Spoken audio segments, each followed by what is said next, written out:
hindi ko alam kung napanood nyo na to. Hindi ko pa siya napanood ng buo, pero ang nadinig ko yung bandang dulo. Pero sige, try natin umpisan. Medyo mahaba ito eh. Ito yung interview kay Attorney Harry Roque, okay? So, punta tayo. Start natin pero this is 18 minutes, okay? Try natin ma-cover, pero definitely yung dulo kukunin ko. Okay? Listen lang natin. In God, and I believe in my love for country, and kahit ano pa sabihin ng tama yan, but as long as I'm serving my God and my country, I'm at peace with the world. Kasi ang pagkakaalam din natin, attorney, punta ka na rin dito sa Netherlands, kasi gusto mo na rin, nag-apply ka ng asylum. So, kumusta na po yung pag-apply mo dito? Well, unang-una, hindi nasa plano ko yung pag-apply ng asylum. No? Punta ko rito dahil pinupunta ko dito ni VP Sara, dahil nga dinala dito si Tatay Digong. No? Oh, pinapunta pala siya, tapos bigla siya isusuka. Ano ba yun? At ako naman po ay ICC list counsel. In fact, Yun, tingin ko talaga, he expected na kukunin siya ng mga Duterte na lawyer dahil nga ICC parang parte siya o recognize siya as counsel sa ICC. No? Accredited lawyer siya. So, in-expect niya, tinawag ka, okay, naku, magaling ako. So, pumunta siya. Okay? Yung pala, kinuha siya para lang quack like a duck, dance like a duck, diba? Against PBBM. the first Asian have been accredited. No? So,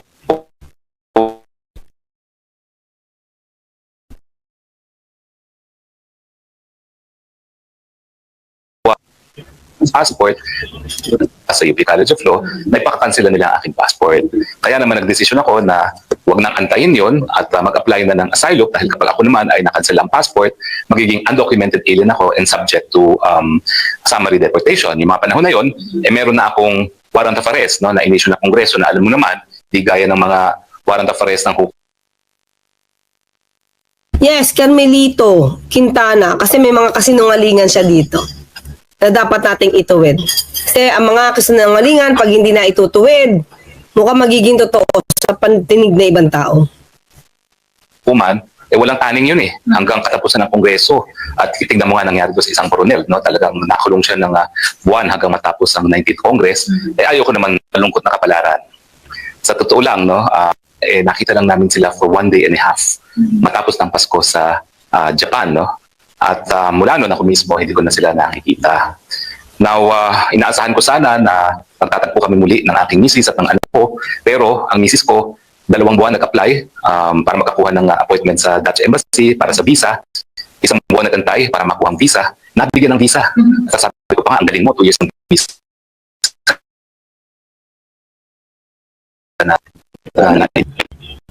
Bigay sa'yo. Kaya lang, araw lang ang binilang, dumating ang sulat na rinirivoke ang kanyang visa. Ba't kaya nire-revoke mga kuya? Ba't kaya nire-revoke? May kinalaman kaya ito sa kanyang asylum? Kasi, kung nakikinikinita nila mag-grant ito, ialaw niya rin yung wife na makasama ang kanyang husband. Kasi victim di umano ng political persecution. Pero ba't ni-revoke? Diba? Ba't ni-revoke? Kasi baka pinakansila na, wala akong balita sa pagkakansila, but I think kasama sa pagkakansila ng passport yung asawa niya. Pero wala akong balita mga kuya. Sa Dutch Embassy din. So ang problema dyan, dahil na-revoke ang visa niya, siyempre ganoon na rin mangyari dun sa mga application ng aking mga anak para makakuha ng visa dito sa Netherlands. No? So mukhang long-term, mawawalay na naman ako sa aking pamilya talaga. No? So, ano ginagawa ninyo para ma-excited pagka mismo sa asawa mo, sa mga anak ninyo? Well, siyempre may teknolohiya at alam ko na kung paano na ngayon ay dahil sa Ang dami ulam mo. klase sa kanila. No? At mabuti na lang, sila ay hindi nasa high school na ang business partner, hapon na yon. So sa hapon naman, matapos naman ng halian. Saan natin mga kuya? Sa tingin mo, parang worth it ba na ginagawa mo ito? Siyempre, mayroong mga pagkakataon na tinatanong ko tama ba ang aking ginawa. Pero at least, I'm 58 years old. I have nothing else to prove. I've achieved substantially everything I wanted to achieve in life. No? So what's left? Kinakailangan na lang manindigan doon sa aking paniniwala. At kapag ako'y tinatamaan ng matinding depression, iniisip ko na lang, paano si Tatay Digong? Nakakulong, nag-iisa. Naku, mga ka-clear. Totoo ba to? Eh, hindi ka nga iniisip ng mga Duterte. Tinapon ka na eh. Di ba? Anong klaseng pagkapit ito?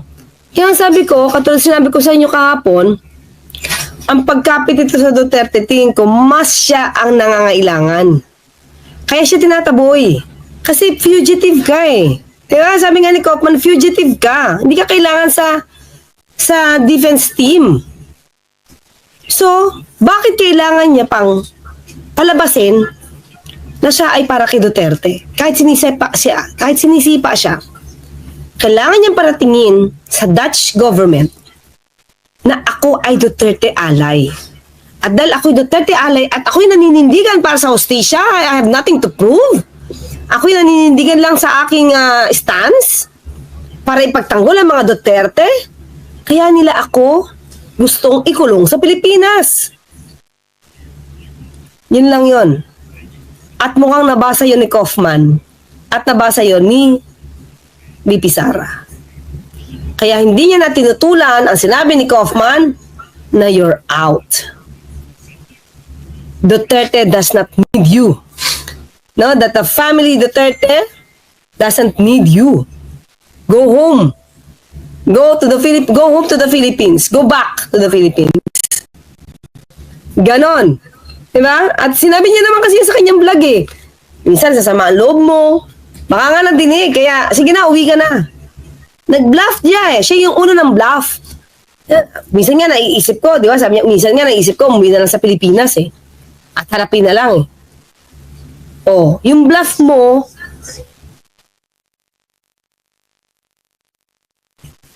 ginamit din sa iyo yung pambabluff mo. Di ba? Diner ka, go ahead. Go home. Pwede ka maka-go home kasi kailangan mo pang mga Duterte para mag-grant ang asylum mo. When in fact, hindi naman political persecution yung ginagawa sa iyo. Yun lang ang gusto mong paratingin sa ibang tao at sa Dutch government para ikaw ay makaligtas dito sa kaso dito sa Pilipinas.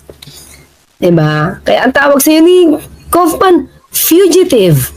Hindi man lang makalabas ng kanyang detention facility. Samantalang ako, may kalayaan ako, no? Lamierda ng lamierda. Nakasap ng buhay ko nga dito dahil ngayon nasa Frankfurt ako, kinabukasan, nasa Munich, kinabukasan, nasa Paris, no? Kaya dito naman sa iba. Wow, saan kaya ang pera galing, Saan kaya? Dami pera. Diba? Pagbugat ng Netherlands. So, I keep myself busy, number one, doon sa routine ko. Number two, inandyan yung buong Europa to explore, no? At syempre, din naman ako naubusan ng pagkakataon, kaya nag-aantay ako ng mga kasama dahil ayaw ko naman mag-isa, no? And of course, there's the fact na wala talaga akong pinagsisisihan. Wala akong masamang ginawa. I have served my country well since I was a young person, no? As an activist, as a legislator, as a part of the executive department. No, paano sabi ni Atty. De Leon, sinuka, mga kliyo kapo natin na sinuka na daw siya ng UP. Sinuka siya ng kanyang mga kapwa, ng party list niya. Sinuka siya ng Duterte, sinuka siya ng ano pa, mga tao, dahil hindi siya binoto. Sabi ni Atty. De Leon yun, At ang iniisip ko na lang is, God must have more purpose for me, no, in this lifetime. Kasi kung tapos na yung aking mission on earth, kinuha na niya ako, no? Napakadami talagang pagkakataon. Nakakala ko huling araw ko na. Uy, baka naman hindi ka pinapakuha ni Lord kasi may dapat ka pang pagbayaran. Diba, mga ka-clear? Oh, ito, pakita ko. Wait lang, pakita ko lang to, Baka may dapat ka pang pagbayaran, kaya hindi ka, ito, paano to? Baka may nagrereklamo sa'yo, Sinampahan ng mga farmers si Myla at Harry Roque at iba pang department at iba pang DAR officials ay magkakasabwat ng grave misconduct for land grabbing case. Ala, January 2023 sa Ombudsman. Let's see screenshot. Wait lang. Ito yung kaso. Oh, ayun. Yun. Wait lang mga clear, Ito pala kaso Ayan Board of Directors of Biancham Holding Corporation, namely Herminio Harry Roque and Myla Roque, Naku, napasama pa to si Joel Butuyan. Alam kaya niya to? Pero magkahiwalay na sila eh. Ha? Oh. Tingin ko dapat malaman to na Attorney Butuyan. Ito. Case number. May case number na ba? Ba't wala case number? Ito ba to? Ni-receive eh. Ni-receive. Ni-receive ni Rodrigo. Pero ba't walang case number? Ha? Ayan. Huwag dayain aming mga pirma. Ay, nako. Ha? Laki. Biaan. Klowa, beneficiaries. Ito kasi kinuha yung mga lupa. Walang case number. Okay? Kita natin. Nasaan na tayo? Balik. Ayun. So baka itong dapat mong pag-anuhan. Maliban sa human trafficking, kailangan pa nito sagutin. 77 farmers allege the land they used to occupy under CAR, Comprehensive Agrarian Reform Law, are now controlled by kanya to, di ba? First Bataan, which displaced o natanggal ang 127 families who are now squatting on a beach in Maribeles. The farmers claim their titles were surreptitiously revoked ng LRA. Tingnan nga natin. In 2019, panahon ni Digong, which was then headed by Duterte appointed official. There were other details they sent me. Certainly useful for another post here in the coming weeks. Abangan. Anyway, tignan natin mga clear kasi parang walang case number. Pero umuugong naman to eh. Baka tignan lang natin. Okay? So, we have to check on this. Ba't may case number sana? Okay, so yan. Tuloy tayo.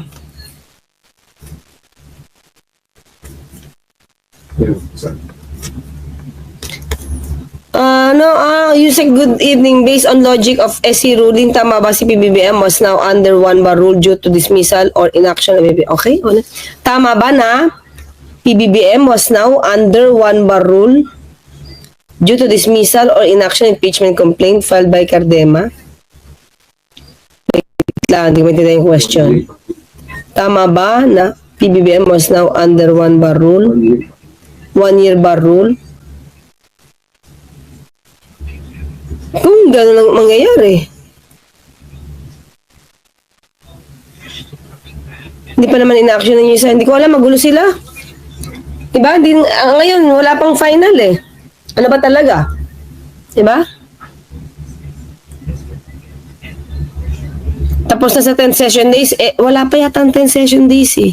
Di ba yung complaint dapat pinapasok sa business? Ha? Parang hindi pa siya papasok eh.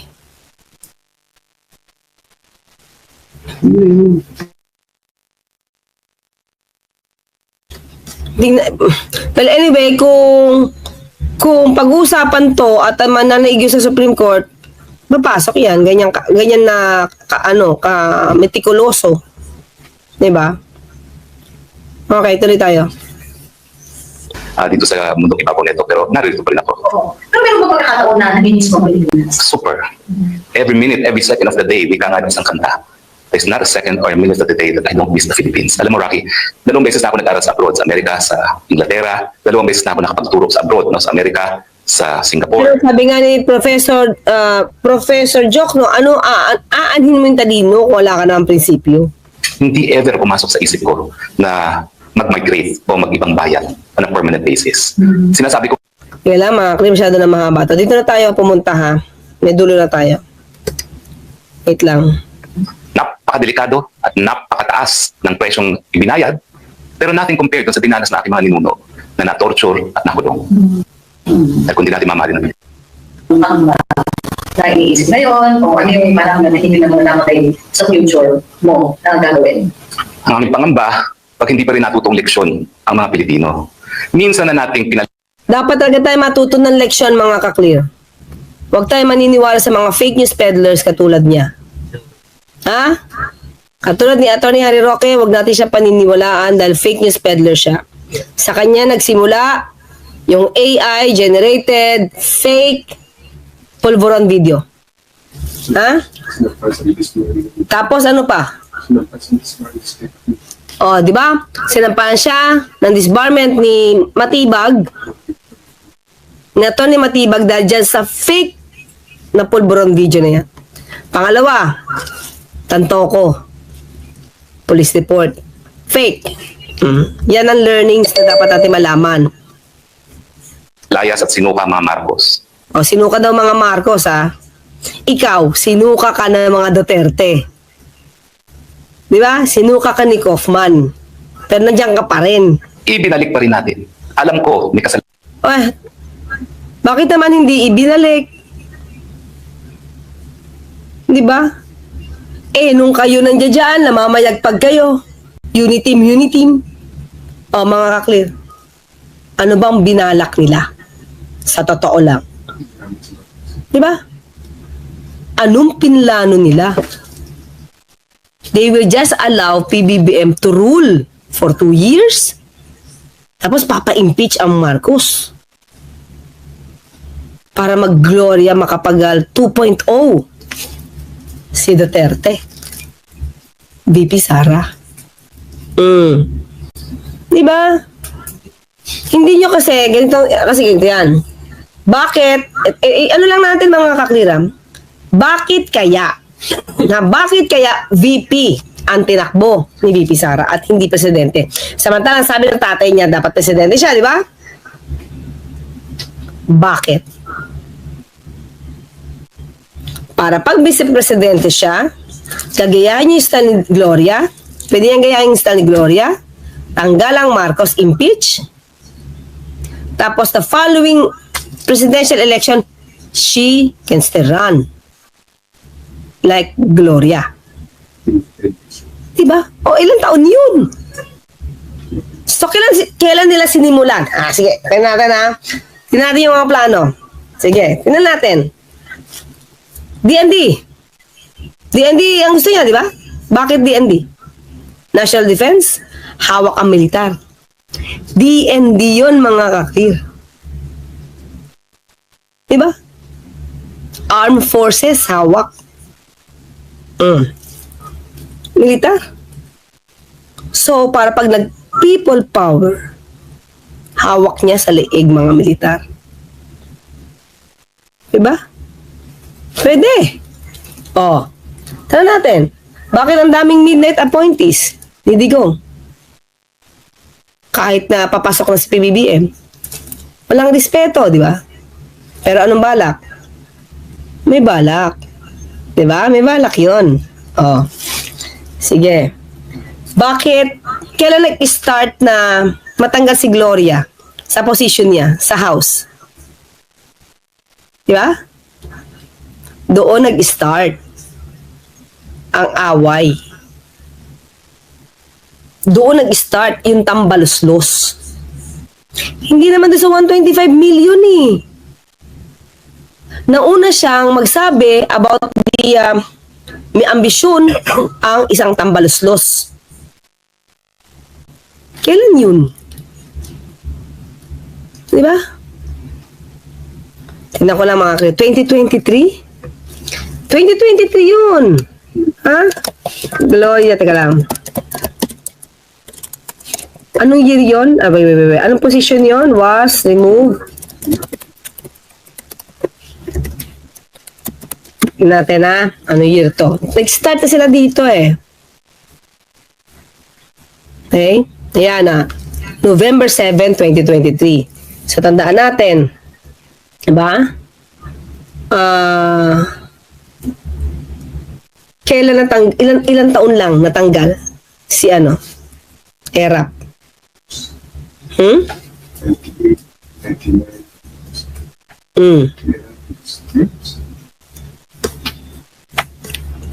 Teka lang ha. Sige, tingnan natin ha.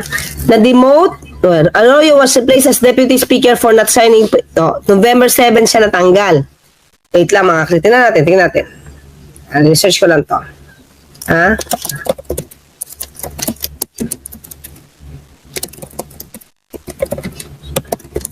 Ilang years? Kailan siya naboto? Si Erap? 1998 June, anong buwan present? Overthrow siya 2001. Ha? 2001 siya, nag-resign siya. Pero prior sa resignation niya, di ba ini-impeach na siya? So, tingnan ko lang kung anong day. So, wait ouster. May trial pa yan muna. Di ba? Kaya lang, pinag-resign na lang siya. Yan trial of Joseph Estrada. Estrada resigned from office in 2001. Ha? A few months after the January 2000 popular uprising. Di ba?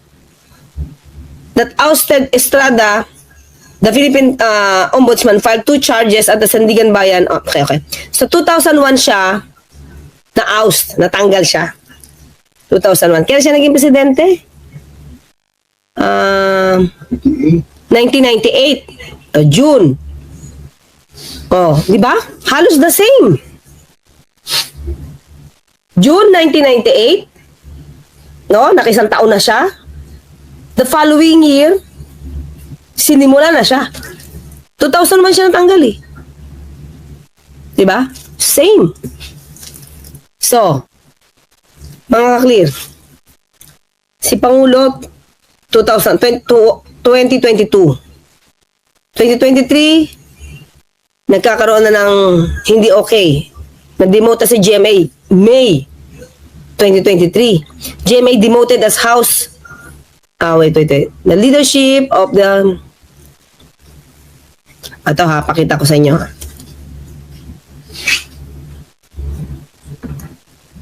Teka lang.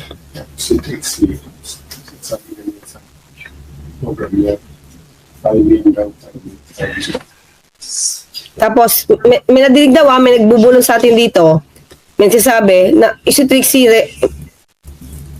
may nagsasabi sa isang program na dapat timing. Ayun GMA demoted as House Senior Deputy Speaker.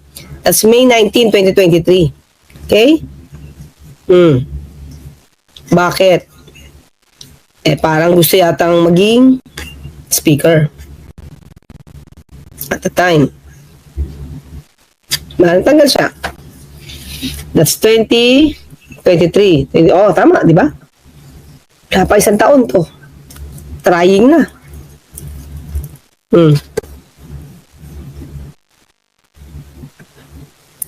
Actually, dito nag-start yun eh. Diba? Kailan tinawag ni VP Sara yung Tambaloslos?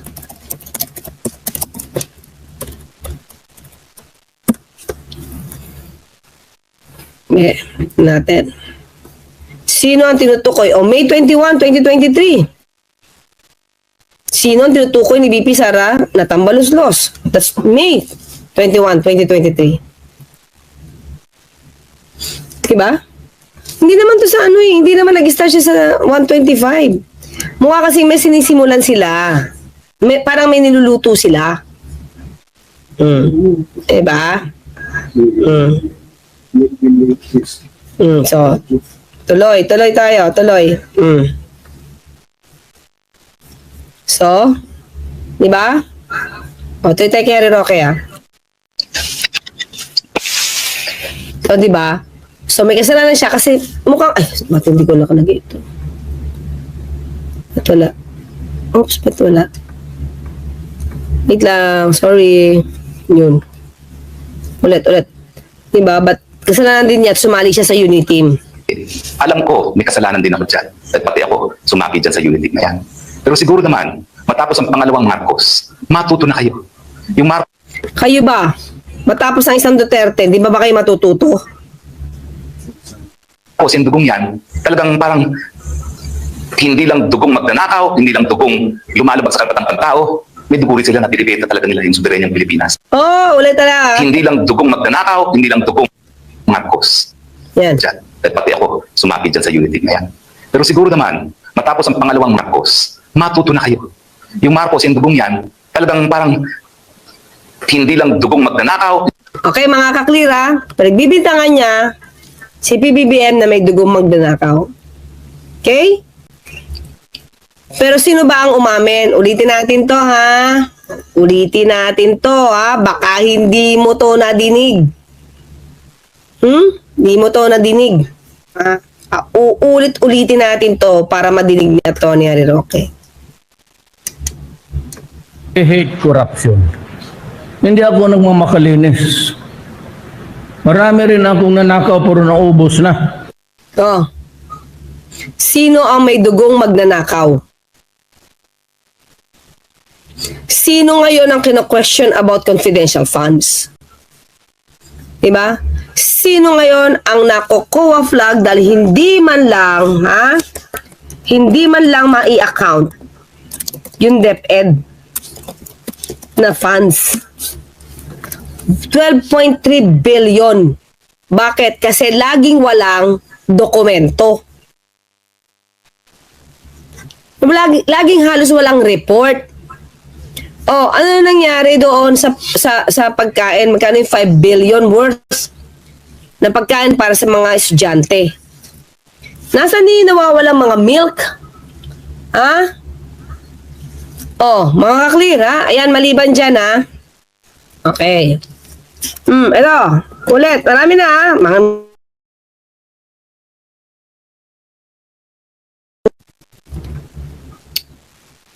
Oh, ito.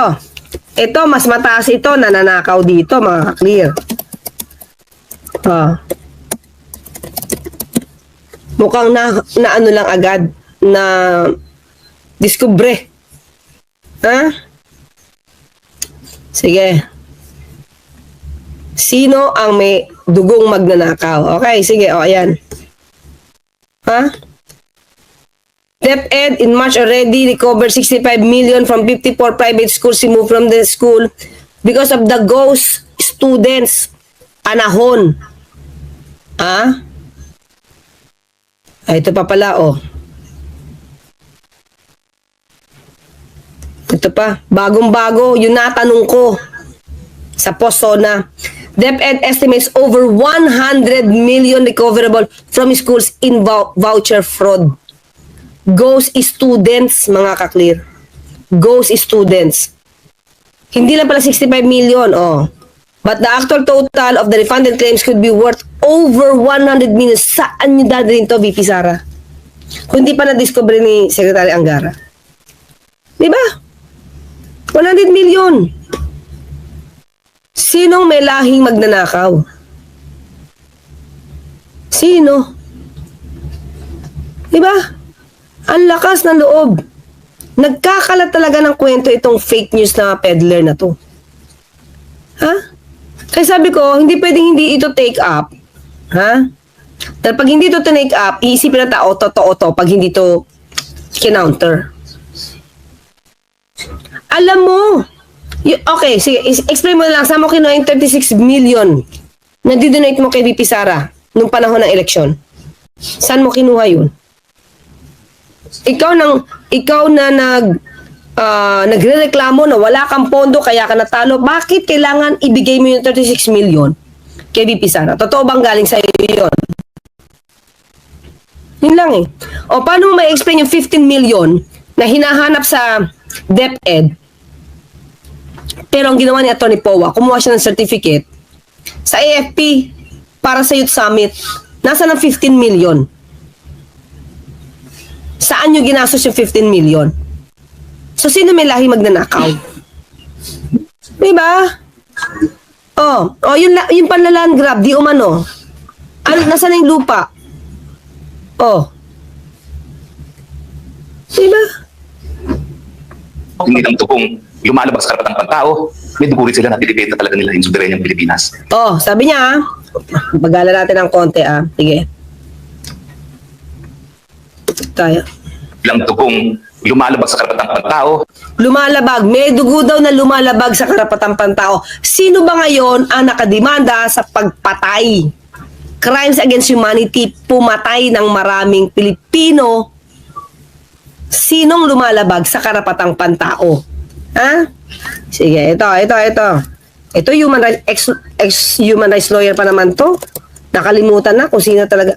Di ba sinabi pa niya, mamamatay tao to si ano? Digong, hanapin natin. Di ba, before the elections, kasi kanino ba siya? Kay Isko ba siya? Kanino siya dati?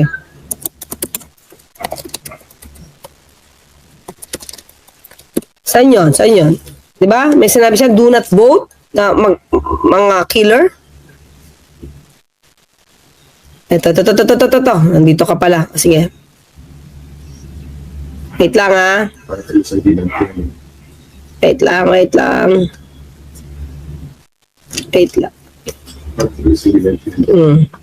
Yung lahat ng kasalanan ng mga Duterte, pinapahid niya kay Pangulong Marcos. Alam po walang sounds. Mamaya mo. Bagal, parang ang bagal ng internet. Ayun. Ano ba yan?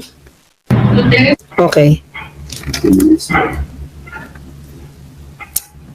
Vote and not just vote against it, but to convince your neighbors and friends that because the right line is the most important of them all, please do not vote for this murderer, this self-professed murderer. But sir, Duterte is a very charismatic figure and a lot of people are behind him.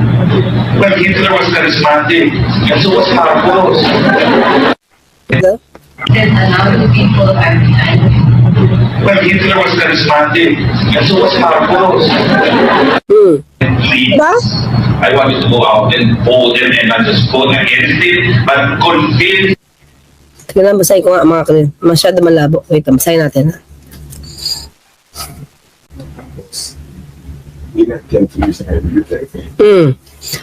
Rocket told people, ay, kita niyo ba? Wait lang. Medyo malabo ang sounds. Ito. Medyo malabo ang sounds. Okay? Yan. Rocket told people not to vote for self-professed murderer Duterte. Oh, ano ba? Tapos ngayon,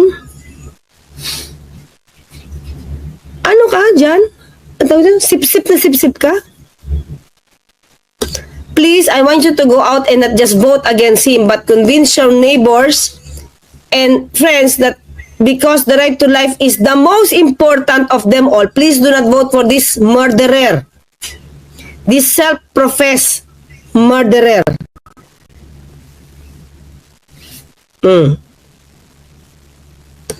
Binanggit niya rin dito si Marcos.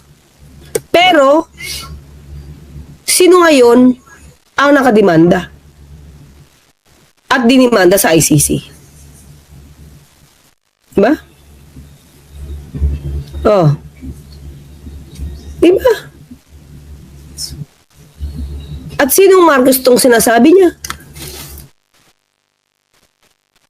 Dati kang human rights lawyer, bakit nakalimutan mo na tong history mo?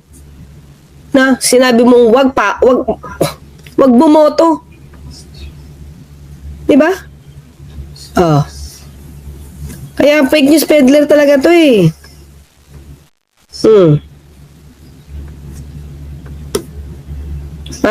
Ano daw, hindi gumagalang sa human rights? Ano pa isa? Sabi niya. May dugo rin sila na pinipita talaga nila yung soberanyang Pilipinas. May dugo rin sila. Sino ba nagbebenta ng soberanya ng Pilipinas? Sige nga mga kaklir. Sino?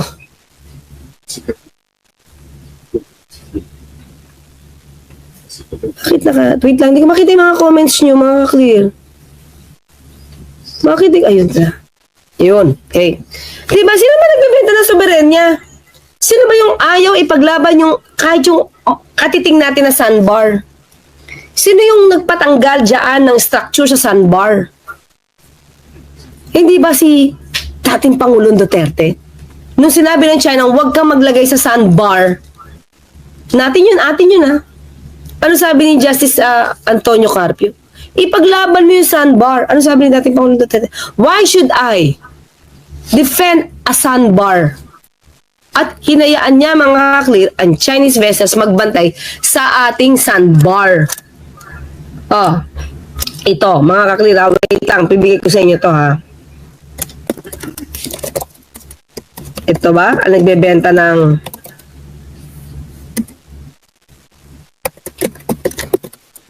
ito ba ang nagbebenta ng ano? Ng soberenya? Tingnan natin.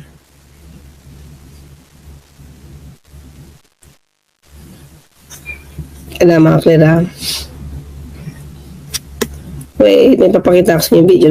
Gamit ko to eh.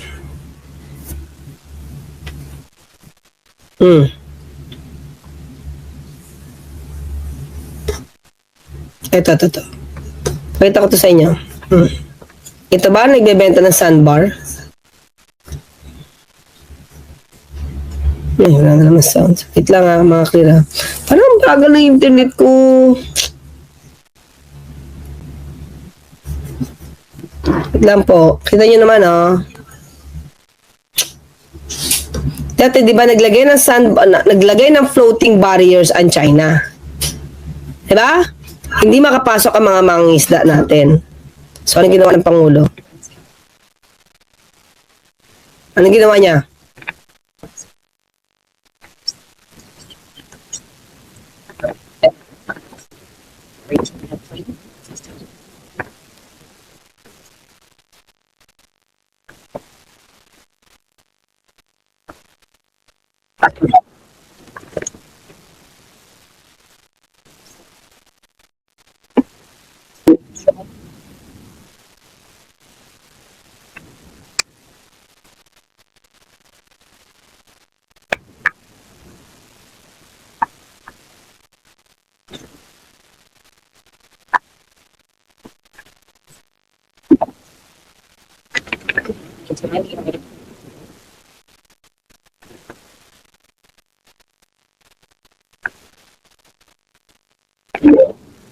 Diba?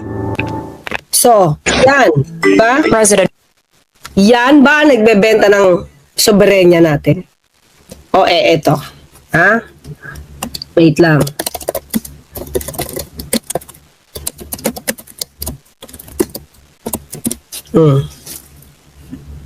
Natin to.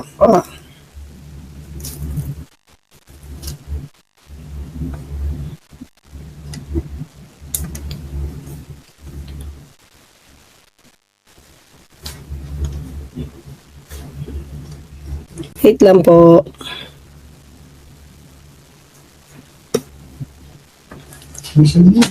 Teka lang. Ito na, basahin na lang natin. Bagal ng internet ko.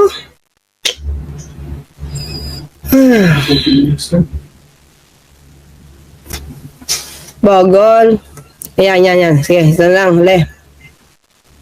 Ito ang ginawa ni dating Pangulong Duterte. Duterte finds no reason to go to war over sandbar. Diba? Bakit si Pangulong Marcos tinanggal yung floating? Hindi naman nag-go to war, di ba? Ito, pagtatanggol mo lang yung sandbar mo, papakita mo sa ibang tao na magwa-war na, papagtanggol mo lang yung sandbar. Why should I defend a sandbar and kill Filipinos because of a sandbar? China assured me that they would not build anything there. Di ba inaangkin na nga ngayon? Yung sandbar na yan? Carpian statement issued on Saturday said two frigates, a Coast Guard vessel, and two fishing boats of China were guarding Sandy Cay. Yung atin mismo bantayan niya ni Duterte sa mga Chinese. Diba? Nakita, Sandy Cay, okay? Diba? So, hinayaan niya ang bantayan ito. At the time, si Cayetano pa ang DFA? Ganyan din? Nagbenta rin ng bansa si China? Wala daw problema? Diba?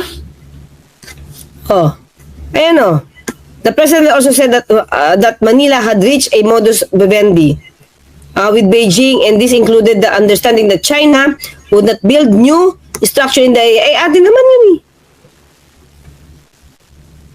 Diba? They're just patrolling there because we're friends.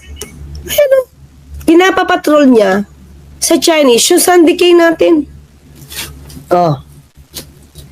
Diba? Sabi natin Sino ba nagbebenta ng soberanya? Soberanya natin, di ba? Soberanya. Oh. Sino ba siya? Yun. Tapusin na natin to.